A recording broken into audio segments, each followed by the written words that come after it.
விஜய் சேதுபதி ரொம்ப ரொம்ப நீட்டாக பண்ணியிருக்காரு. ஒரு டெய்லர் மேட் கேரக்டர்னே சொல்லலாம். பெர்ஃபார்மன்ஸ் அப்படிங்கிறது வந்து ரொம்ப எக்ஸ்பிரசிவாவோ இல்லை ரொம்ப எமோஷனலாவோ பெர்ஃபார்ம் பண்ணக்கூடிய காட்சிகள் வந்து இவருக்கு ரொம்பவே கம்மி தான். அந்த மாதிரிலாம் எதுவும் இல்லை.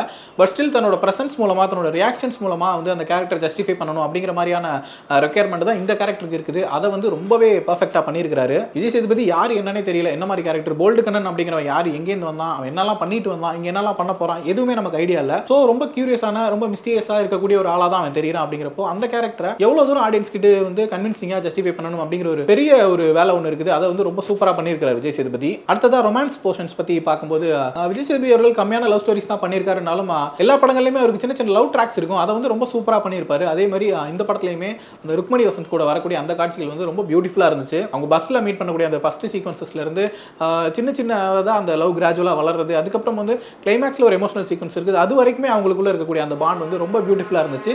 எஸ்பெஷலி விஜய் சேதுபதியோட பெர்ஃபார்மன்ஸ் அதில் வந்து ரொம்பவே ரசிக்க முடியாது இருந்துச்சு. அதே போல ருக்மணி வசந்த் எனக்கு ட்ரைலர் பார்க்கப்ப வந்து என்னடா சுத்தமா லிப்சிங்கே இல்ல, வழக்கம் போல ஒரு மைதா மாவு ஹீரோயினை போட்டாங்களா அப்படிங்கிற மாதிரி தான் இருந்துச்சு. பட் வந்து படம் பார்க்கும்போது அந்த கொஸ்டின்ஸ் எதுவும் பெருசா வராத மாதிரி ரொம்பவே கன்வின்சிங்கான ஒரு பெர்ஃபார்மன்ஸ் கொடுத்துருக்காங்க. அவங்களோட கேரக்டர் ஆர்க்கே ரொம்ப இன்ட்ரெஸ்டிங்கா இருந்துச்சு. அவங்க யாரு, அவங்களுக்கு ஃபேமிலியில் என்ன மாதிரி பிரச்சனை இருக்குது, என்ன மாதிரி வேலைகள் செய்யறாங்க, எதனால இவ்வளவு கஷ்டப்பட்டு வேலை செஞ்சுட்டு இருக்காங்க, ஹீரோ கூட வந்து அவங்களுக்கு என்ன மாதிரி பாண்ட் இருக்கு, எதனால அவ்வளவு நம்புறாங்க அப்படின்னு சொல்லிட்டு ஒரு நல்ல கேரக்டர் ஆர்க் இருந்துச்சு. அதை வந்து உணர்ந்து ரொம்ப நீட்டான ஒரு பெர்ஃபார்மன்ஸ் கொடுத்துருக்காங்க. அடுத்ததா யோகி பாபு, நான் ஆல்ரெடி சொன்ன மாதிரி காமெடி போர்ஷன்ஸ் பயங்கரமா நல்லா ஒர்க் அவுட் ஆயிருக்குது. சில இடங்கள் கொஞ்சம் சீரியஸா போற மாதிரி இருக்குது. பட் உடனே திரும்ப காமெடியா மாறுது அப்படின்னு சொல்லிட்டு நிறைய வேரியேஷன்ஸ் இருக்க மாதிரியான ஒரு கேரக்டர் தான். பட் ரொம்ப நீட்டா பண்ணியிருக்காரு. எனக்கு தெரிஞ்சு ரொம்ப நாளைக்கு அப்புறம் யோகி பாபுவோட காமெடி வந்து இந்த படத்துல நிறைய இடங்கள்ல நல்லா ஒர்க் அவுட் ஆயிருக்குது.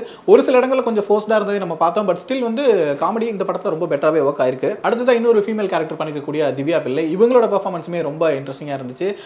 யோகி பாபு கூட தான் நிறைய காம்பினேஷன் சீன்ஸ் இருக்குது. பட் ஒரு ஸ்டேஜ்க்கு அப்புறம் வந்து அவங்களோட கேரக்டர் டைமென்ஷன் மாறுது. அதுவுமே ரொம்ப இன்ட்ரெஸ்டிங்கா இருந்துச்சு. காமெடின்ற ஏரியாவில் வந்து யோகி பாபு, விஜய் சேதுபதிக்கு அடுத்து திவ்யாவுமே நல்ல ஒரு ஸ்கோர் பண்ணியிருக்காங்க.